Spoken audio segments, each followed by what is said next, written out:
Evasion is not a sign of weakness. It is a mark of intelligence. Apache warriors employed unique military tactics that no one had used before them. They had no factories, no generals, and no maps. Their strength lay elsewhere. They turned nature itself into their main weapon, forcing the cavalry to fight not against people, but against the desert itself. Watch the video to the end, and you will learn why the most experienced general in the U.S. Army called the Apaches tigers of the human race, and what one secret made them virtually elusive. First, let me tell you a secret that changes everything. It is important to understand that the Apaches fought completely differently from the soldiers in blue uniforms. They did not aim to conquer territory, hold cities, or destroy the enemy army in one big battle. Their war was a war for survival, resources, and honor. Each warrior was an independent combat unit, making decisions on the fly. There was no strict hierarchy or orders that could not be challenged. Leadership was based on respect, experience, and luck, not rank. The main goal of any military campaign or raid was not to defeat the enemy, but to capture loot. Horses, weapons, provisions. All of this was necessary for the tribe's survival. Therefore, the ideal raid was quick, sudden, and with minimal losses. A warrior's glory was measured not by the number of enemies defeated, but by his cunning, endurance, and ability to provide for his family. A successful raid carried out without losses was valued much higher than a bloody but meaningless battle. It was this philosophy that gave rise to their unique tactics. They did not consider retreat or evasion from battle to be cowardice. On the contrary, it was considered foolish to engage in open combat with a stronger opponent. The main thing was to complete the task and return home alive. This logic was completely incomprehensible to American officers, who had been raised in the European military tradition. They sought a decisive battle, while the Apaches offered them a game of cat and mouse across a vast territory. And in this game, they were the ones who set the rules. Do you think this tactic of warfare can be considered more honest than open combat between armies? Share your opinion in the comments. Want to know the main secret of the Apache warriors? The territory where the Apache Wars took place was one of the harshest places on the planet. The deserts of Arizona and New Mexico, the Rocky Mountains of the Sierra Madre. It was a world of steep canyons, arid plateaus, and scorching sun. For the cavalry, it was hell, but for the Apaches, it was home and a fortress. They knew this land like the back of their hand. Every hidden spring, every secret trail, every cave suitable for shelter was known to them. They could move through terrain that was considered completely impassable for white men. Cavalry units were tied to water and fodder for their horses. They moved along valleys and predictable routes. The Apaches, on the other hand, crossed mountain ranges and waterless deserts, appearing where they were least expected. Rocky soil and stony placers were their best allies. Such surfaces left virtually no traces, making pursuit extremely difficult. They literally disappeared among the rocks, leaving the cavalry completely baffled. The climate was also on their side. The daytime heat exhausted the soldiers and their horses, and the nighttime cold forced them to wrap themselves in blankets by the fires, revealing their location. The Apaches, on the other hand, were perfectly adapted to such temperature changes. They used the terrain to set up ambushes and traps, narrow canyons, passes, rocky gorges. All of these became ideal locations for surprise attacks. The cavalrymen, trapped in a confined space, became easy targets. Their knowledge of the terrain allowed them to accurately calculate the timing and speed of the enemy's movements. They could predict where a unit would stop for the night and where it would look for water. This gave them the opportunity to always be one step ahead. They perceived the landscape not as an obstacle, but as a set of tools for waging war. Every mountain was an observation point, every crevice a shelter, every canyon a potential trap. They did not fight on the ground, but with the ground. For American soldiers, this terrain was hostile and unfamiliar. They lost their bearings, suffered from thirst and heat stroke. As a result, the Army spent more energy fighting nature than fighting the Apaches themselves. But knowledge of the terrain was only half the battle. Ready to learn how the Apaches turned rocks and dust into their main weapon of invisibility? You've definitely never heard of this unique secret. The most famous and effective Apache tactic was dispersal. This technique, which they perfected, drove even the most experienced American trackers to despair. It allowed a large detachment to literally vanish before the eyes of their pursuers. It worked like this. A group of Apaches being pursued by cavalry would reach a rocky plateau or rocky foothills. In this place, where the tracks became almost invisible, the group would suddenly split up. Each warrior would go off alone in his own direction. For the cavalry, this was an impossible task. The single, easily readable trail they had been following for hours suddenly turned into dozens of barely noticeable paths, diverging in all directions. It was impossible to pursue them all, and choosing one meant almost certainly losing the main group. The soldiers described it as magic. One moment they saw a whole group of warriors in front of them, and the next moment there were only empty stones and silence. This technique was called disappearing on the stones. The secret lay in a prearranged meeting place. After splitting up, the warriors did not simply scatter in panic, but moved individually to a specific point, a distant spring, a hidden valley, or a cave. This place could be located dozens of kilometers from the point of dispersal. This tactic completely broke all the rules of classic pursuit. The army was effective against large groups, but completely helpless against dozens of elusive individuals. While the cavalrymen tried in vain to find any trace, the Apache detachment was already gathering in a safe place. This maneuver required each warrior to have the highest level of individual training. He had to navigate the terrain alone, find water and food, and move without leaving any traces. Only those who grew up in these lands were capable of this. Dispersal was also an effective way to avoid encirclement. If the Apaches realized that they were being surrounded on several sides, they simply scattered, slipping through any cordons. It was impossible to gather them again in one place. This tactic demonstrated a fundamental difference in military thinking. The Army thought in terms of masses and formations, while the Apaches thought in terms of individuals united by a common goal. Their strength lay not in the unity of their formation, but in the unity of their purpose. Thus, dispersal was not simply flight, but a deliberate tactical maneuver. It turned pursuit into a senseless waste of time and energy. The Apaches did not flee from the enemy. They simply made themselves invisible. What you are about to learn will change your perception of the warriors of the Wild West. In addition to dispersal, the Apaches were masters of active disinformation. They did not simply try to hide their tracks, but deliberately created false ones to confuse and exhaust their pursuers. It was a sophisticated intellectual game in which lives were at stake. One of the simplest techniques was to move across rocky or hard ground. They could travel for miles along dry riverbeds or rocky outcrops without leaving a single footprint. Then they would reappear on soft ground in a completely unexpected place. A more complex tactic was to create a false trail. A small group of 2 or 3 warriors would separate from the main group and lead the pursuers in the wrong direction.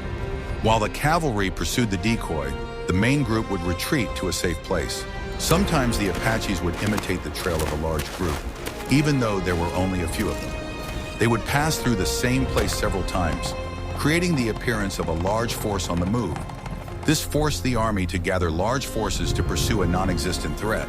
They also used their enemy's shoes. By picking up a dropped horseshoe, they could create a trail that led to a dead end or an ambush. Trackers, confident that they were following their own people, fell into the trap. Another cunning technique was to move backwards.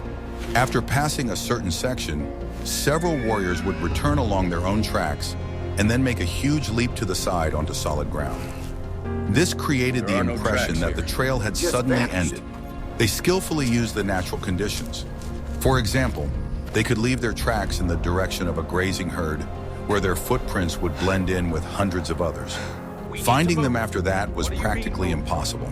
During night marches, they used fire to mislead their pursuers. They would build a large bonfire on one hill to attract the attention of patrols, while they themselves would slip away under cover of darkness in a completely different direction. This constant game of reality and illusion exhausted their pursuers, not so much physically as mentally. Soldiers and trackers lost confidence, began to doubt every trace, and eventually gave up the chase. The Apaches won without even engaging in battle. But even the most cunning trail is useless if the pursuers have water. In the next chapter, you will learn how the Apaches turned the main source of life in the desert into a deadly weapon. Ready to learn more? What if I told you that one of the tools of warfare was water? In the scorched desert, water was more valuable than gold. Control over water sources meant control over the entire territory. The Apaches understood this better than anyone else and used water as a powerful tool in their war. They knew the location of all the hidden springs, wells, and natural reservoirs. Many of these sources were invisible to the untrained eye and were not marked on any map. This allowed them to replenish their supplies where the cavalry was dying of thirst. In pursuit of the Apaches, cavalry units were forced to move from one known source to another. The Apaches could easily predict their route. They could ambush them at a well or simply watch the exhausted unit from a safe distance. The Apaches often used the tactic of poisoning the wells. After using a source, they would throw animal remains into it or spoil the water in some other way. The unit arriving at the site would find only murky sludge unfit for drinking. This had a devastating effect. Soldiers who dreamed of a sip of fresh water after hours of marching under the scorching sun were faced with a choice: risk their health or continue on their way in search of the next source, which they might not reach. Sometimes the Apaches did not spoil the water, but simply prevented anyone from approaching it. They took up positions on the heights around the source and opened fire on anyone who tried to get close. The soldiers, exhausted by thirst, were unable to engage in full-scale combat. The Apaches themselves had a phenomenal ability to get by with small amounts of water. They knew which plants contained moisture and were able to find water even where it seemed to be unavailable. They could put a pebble in their mouths to stimulate salivation and reduce the feeling of thirst. When the Apaches did decide to engage in battle, they chose the ideal conditions for it. One of their favorite tactics was to lie in ambush in a narrow mountain pass or canyon. This allowed a small group of warriors to inflict maximum damage on superior enemy forces. First, scouts carefully studied the route of the cavalry detachment. They identified a narrow place from which it would be difficult to retreat and where the column would be forced to stretch out. The ideal place was a canyon with steep walls or a winding mountain serpentine. The warriors took up positions in advance, positioning themselves on high ground on both sides of the trail. They used natural cover, boulders, crevices, and thickets of bushes. It was almost impossible to spot them until the attack began. They let the vanguard of the detachment deep into the trap. The attack began suddenly when the entire column was within range. The first targets were officers and standard bearers in order to cause confusion and disrupt command. A single accurate shot or a deliberately thrown rock could serve as a signal to attack. Immediately after that, a barrage of arrows and bullets rained down on the soldiers from both sides.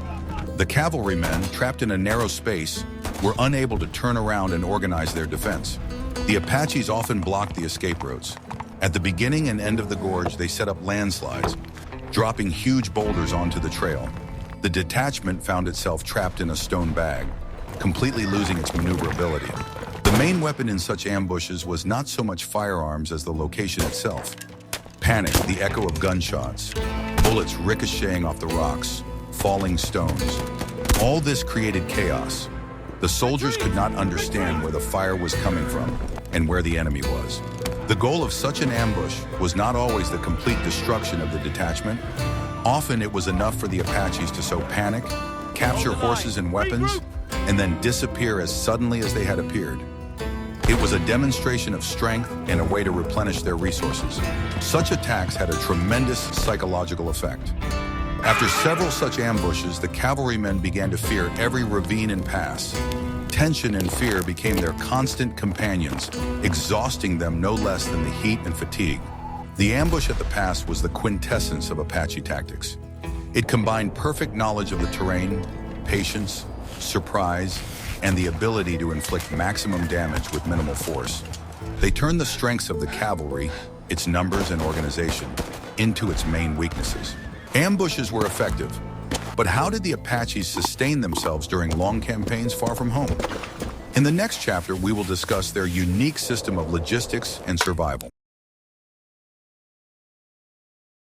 The success of the Apache military operations would have been impossible without their unique logistics system. They had no supply trains, warehouses, or supply lines in the usual sense. Their army supplied itself, using the resources of the land it traveled through. Their diet was based on what nature provided. They were experts in edible and medicinal plants. Agave roots, cactus fruits, nuts, and seeds all became food that allowed them to survive in the harshest conditions. They were skilled hunters, but they hunted quietly, without using loud shots that could give them away. Traps, snares, and silent bows were their main tools. This allowed them to obtain food without revealing their location. Each warrior carried a small supply of food with them. Usually it was something like pemmican, a mixture of dried meat, fat, and berries. This high-calorie product could sustain them for several days when there was no other food available. They obtained their weapons mainly in battle. Every successful raid on a settlement or military patrol was an opportunity to replenish their arsenal with rifles and ammunition. Thus, the American Army, unwittingly, became their main supplier of weapons. At the same time, they never completely abandoned their traditional weapons. Bows and arrows were silent and did not require ammunition, which could run out. The ability to wield both types of weapons made a warrior versatile. Their camps were models of mobility and stealth. They did not have bulky tents or a large amount of equipment. A light shelter made of branches and skins, a small fire in a hollow so that it could not be seen from a distance, that was all they needed. Raiding, or raids, were the basis of Apache military activity. These were not chaotic attacks, but carefully planned and lightning-fast operations. Their success depended on reconnaissance, speed, and surprise. It all started with reconnaissance. Several experienced warriors could spend weeks observing the target, whether it was a ranch, a small town, or a military convoy. They studied the daily routine, the number of guards, and the weak points in the defenses. The information was passed on to the main group, which waited in a remote and safe place. At a council, the warriors discussed the plan of attack. The best time was chosen, usually at dawn or dusk, when visibility was poor and people were relaxed. The attack was always sudden. The Apaches appeared out of nowhere, attacking their target from different sides at the same time. The main task was to sow panic and prevent the defenders from organizing a coordinated resistance. Their targets were not people, but resources. They sought to capture horses, weapons, food, and other valuables. Senseless violence was not encouraged unless it was necessary to achieve the goal. Speed was the key to success. The entire operation could take only a few minutes from start to finish. They grabbed what they came for and disappeared just as quickly, without getting involved in a protracted battle. The retreat was planned as carefully as the attack. The group would leave in a predetermined direction, often splitting up to confuse their pursuers. Captured horses were driven ahead to create an additional cloud of dust and cover their tracks. The raids put enormous psychological pressure on the settlers and soldiers. No one could feel safe. The threat could come at any moment, from any direction. On paper, the American cavalry had an overwhelming advantage over the Apaches. It had more men, better weapons, artillery support, and virtually unlimited resources. However, in reality, all of this proved useless. The main problem with the cavalry was its slowness.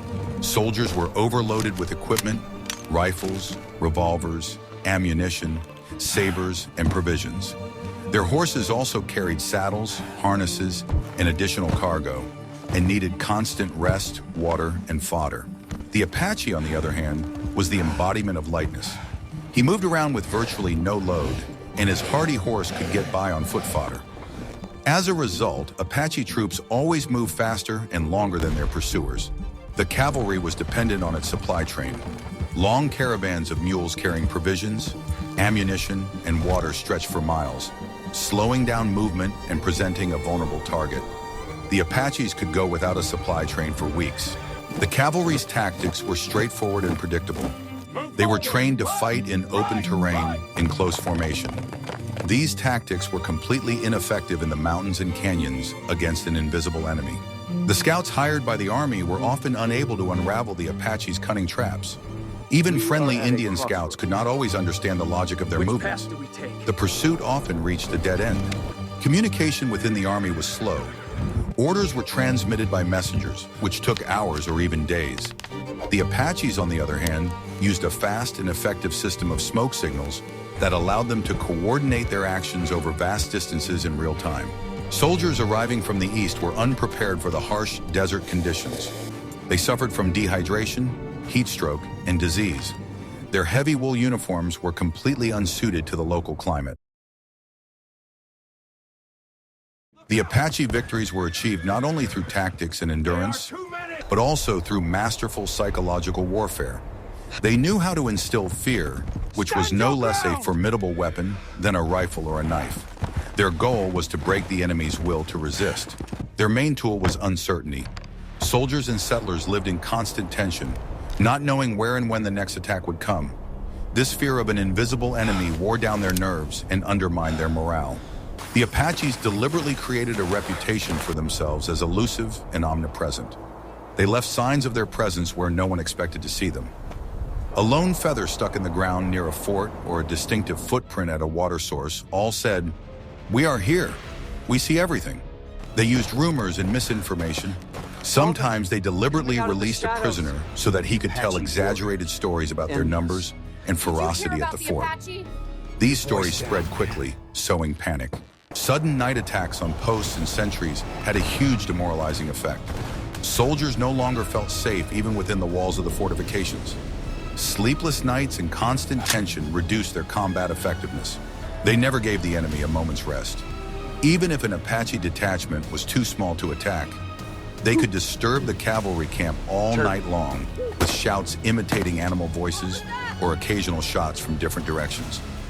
By morning, the exhausted and sleep-deprived detachment was incapable of effective pursuit. We can see that Apache tactics were not just a set of tricks, but a comprehensive and deeply thought-out system of warfare. It was perfectly adapted to the terrain, the mentality of the warriors, and the goals they set for themselves. They turned their weaknesses into strengths and the enemy's strengths into their main vulnerabilities. Dispersion, false trails, control of water, and use of terrain were all part of a unified strategy of asymmetric warfare.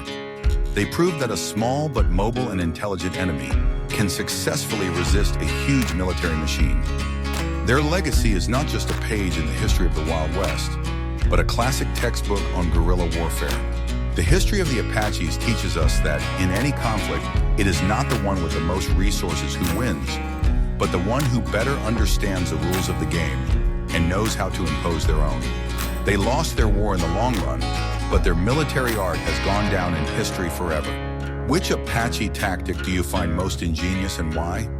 Was it the technique of disappearing into the rocks or the masterful use of water as a weapon? Share your opinion in the comments and don't forget to subscribe to our channel so you don't miss out on new research into the military tricks of the past.